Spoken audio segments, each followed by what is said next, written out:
Welcome back, everybody. For this video, I want to talk about the essay Talking Back by Bell Hooks. Talk about talking back. I want to go through and look at some of the quotes from this essay and also connect it back to our narrative essay and think about how it relates to the topics that we've been discussing there. All of these essays that we're reading, I see as addressing our general question of why is language important? Right? We talked about it with the Vershawn Young essay. That shows language being important because, of like unfair treatment and discrimination based on language. And now this one will get kind of another answer, which is talking back. I think this one is especially important to pay attention to because I think everyone has an experience with talking back. In fact, I asked you to write about an experience you had with talking back for the discussion that we did last week. So any of those stories could possibly be a topic for the narrative essay. But you would want to explain, how the talking back thing shows us language being important, which is what I want to get into now. So first of all, the definition that Bell Hooks gives of talking back here, I think, is important to us because when we just say talking back, people would be like, "Oh, well, it means being disrespectful," or like if you yell at your mom or call her a name or something like that. They look at that as talking back.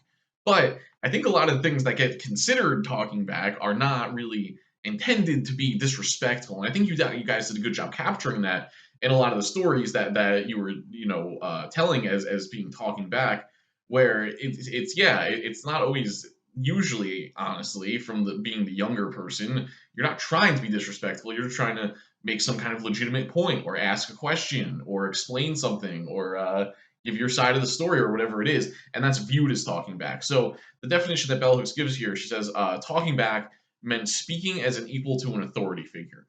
It meant daring to disagree, and sometimes it just meant having an opinion.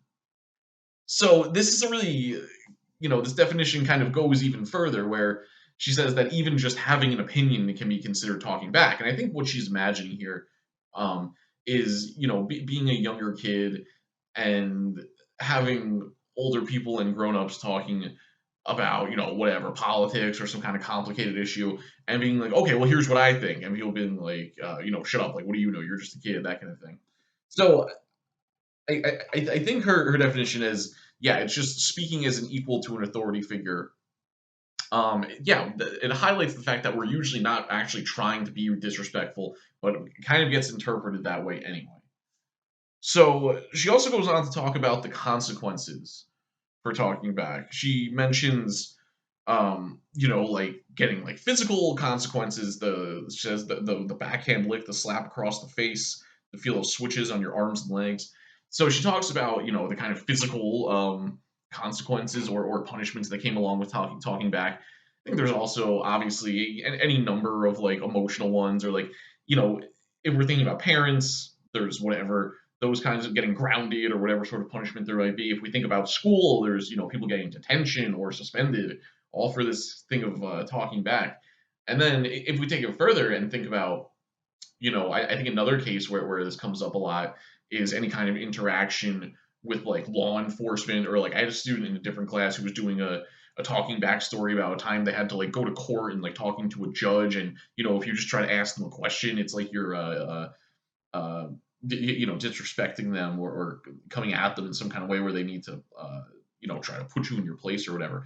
So I think it's the weird thing here is how much all this stuff relies around language, right? All the talking back stuff, it's about what you say. That like the things you say need to communicate enough deference to the person or something like that. And it's like the thing if your parents ever like made you call someone and apologize or like if you ever said something mean to like your grandma and then your mom wants you to call and apologize or like the worst is if you have to call like another kid or another kid's parents and apologize for something that you did. There's all this concern on like what you say and how it's said and stuff. And I think the insight here is that it all has to do with like control and authority. It's a way of like reinforcing authority. Even things like how you have to go to the bathroom when you're in school, or that you have to call the professor, professor or whatever their last name is, or calling the teacher Mister or Mrs. Or yeah, like raising your hand before you talk. All these things. Um, people whose parents want them to call them like sir or something like that, or their father wants them to call them sir. Uh, it's all these different ways of kind of enforcing authority through language, of kind of maintaining that sort of control, all based around the way that someone speaks or what they say. Another kind of example of that, though, I always think of here is like Christian confession, where you're supposed to go on and say, "Oh, I have sinned. I've done this and this and this," and it's like you have to say the thing. Like it has to, come out of your mouth. You've got to say the thing. So all this stuff kind of around controlling what is said and how it's said, and yeah, basically, I think we can get to something interesting if we consider the question of like why there are such severe punishments for this, or like why authority figures get so mad, or like because it's so extreme. If it was just, if you're yelling at your teacher or something, like okay, yeah, that kind of is disrespectful. But if it's the thing where, if you guys ever saw this happen to someone where a kid in school, they'll raise their hand and they'll say, "Can I go to the bathroom?" And the teacher will be like, "Well, I don't know, can you?" And they make them say, "May I go to the bathroom instead?" And like that's such a weird thing to me. And I remember it happening like a number of times in elementary school, and I've asked students about this, and they also have seen this happen. And it's like, what else is that about it other than like power and authority? Like you're not actually offended that the kid said, "Can I go to the bathroom?" instead of "May I go to the?" Like no one talks like that anymore. Even when I was a kid, no one was talking like that. So it's like it's all about power and kind of enforcing that, and just like saying like, no, like I'm above you, so I can like basically make you do whatever I want. And if you don't do what I want, well, that's disrespectful. That's considered talking back, even if all you're doing is, maybe asking a question or giving your opinion.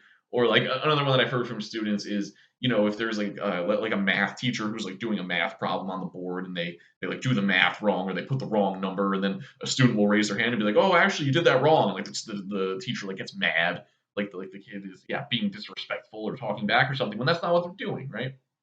So it's strange to think about all the consequences here. She mentions these kind of physical consequences.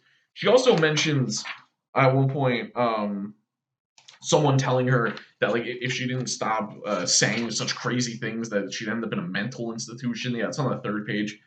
uh, I think I think it's her mother says to her that that's the kind of talk that would lead you to end up in a mental institution. So that's part of this too. This thing of like, oh well, if you're so outspoken, if you're a kid who's giving their opinion, and she talks about the gender aspect of it too, being a girl. And if you're that person giving their opinion all the time, or being outspoken, or having your own voice in that kind of way, people jump very quickly. It's like, oh, there must be something wrong with this person. Like there must be something wrong with this kid. And it's obviously she's writing about like a long time ago when that was, maybe a more common thing of like, oh, there's something wrong. The kid has to go to a mental institution. I think we see it now with like, I'm sure that ADHD medication helps a lot of people. I'm sure that there's some people who genuinely need it and it's good for them. But I think there's also a case of people who fall into this category of not just like accepting authority or questioning things, where people look at it and go, "Oh, there's something wrong with you. Like you need some kind of medication or something." Like the kid, they don't want to take directions. They don't want to sit still, and it's like, I don't know, maybe that's normal. I don't know. But anyway, I'm just interested in like all the punishments, because it's like, well, why do they care so much? Why do the people in authority care so much? And I think it's because anything that could be interpreted as talking back could be like a challenge to authority. So it's almost like, I don't know, the people in authority are like overly paranoid that someone is trying to question them even when they're not. I don't know. Um, Going on a little bit. So there's a quote here. This is like the fourth page. She says, "I was never taught absolute silence. I was taught that it was important to speak, but to talk a talk that was in itself a silence." She says, "To talk a talk that was in itself a silence." What does that mean? What kind of talk would that be? I think what she's trying to get to here is like that she wasn't expected to just be quiet. Because again, if you've been in one of these situations where you're like being questioned by the principal or something, and they're like asking you these questions, you can't just say nothing. Like that's also actually viewed as disrespectful. Especially when people in authority, they try to like get you to answer these questions where like the answer's already known in advance. Like, did you think it was good to treat them like that? And you're supposed to go, no. And it's like you have to say the thing. If you don't say it, if you just sit there and say nothing, well, that's not good enough. That's also viewed as disrespectful. So it's like yeah, this need to control exactly what it says, to talk a talk that was in itself a silence, to only say like the approved thing, to basically not being actually trying to communicate or trying to put yourself out there or express yourself, but more just trying to give the authority figure like what they want verbally. So I think we can think about the kind of larger consequences with this, because I think other than like the physical stuff, the mental institution stuff that she mentions, I think that there's also like a kind of psychological consequence. Like if someone grew up with this, being with really harsh punishments to talking back, maybe they would be less likely to want to put their opinions out there in the future. Like if that kid goes to school, are they going to like be participating in class a lot? Well, maybe they will, maybe they won't. Like some people have the reverse reaction. Like some people will rebel against it. Like if the they get punishments for talking back, they'll just go even further in that direction. But for some people, like, I could see it being like a self-esteem or confidence kind of issue, where they basically could think that what they have to say is not like valuable or important. And Bell Hooks became a writer, so even though she had these penalties for talking back, she fought through it and resisted it and kind of overcame it in a way. Because she eventually becomes a writer and maintains her own voice. But there's also a part where she's kind of thinking about all the people who didn't make it. She talks about what her parents did in terms of talking back as trying to break her spirit. And then, so this is on, what is this, like the third to last page? She says, I ponder the silences, the voices that are not heard, the voices of those wounded and or oppressed individuals who do not speak or write. I complicate the acts of persecution, torture, the terrorism that breaks spirits, that makes creativity impossible. So she also, is very aware that it could have gone differently for her, that a lot of people could have reacted differently, even though she was able to resist and defy and keep fighting against it. A lot of other people could just shut down, and just like totally kind of turn interior, or maybe develop like other psychological problems or something. So yeah, in terms of like why it's important and consequences, I think we can see that negative side, how it could cause people to kind of shut down, or not really be able to express themselves or have their own voice in that way.